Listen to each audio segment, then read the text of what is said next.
Hello, welcome to your monthly speaking test. Today we are going to talk about the classroom. I have some questions to ask you. Please answer in full sentences. Are you ready? Yes. Let's begin. What is a classroom? A classroom is a room where students study and learning with the teacher. What can you see in the classroom? I can see chair, table, and some poster in my classroom. How many students are there in your classroom? There are 7 students in my classroom. What do you usually do in the classroom? I read, write, listen, and speak English with my friend in the classroom. What subject do you like to study in the classroom? I like study English because it is fun and useful. Who is your teacher in the classroom? My teacher is Mr. Veasna.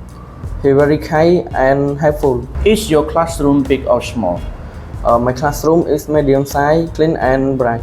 Do you like your classroom? Why or why not? Yes, I like my classroom because it is clean and bright. How do you have to keep up your classroom clean? I have cleaned the whiteboard, pick up, draft, and arrange the chair. What do you like the most about your classroom? I like the whiteboard the most because we use it for game and learning. Thank you for answering all the questions about your classroom. That is the end of your speaking test. You did a great job. Have a nice day. Thank you, teacher.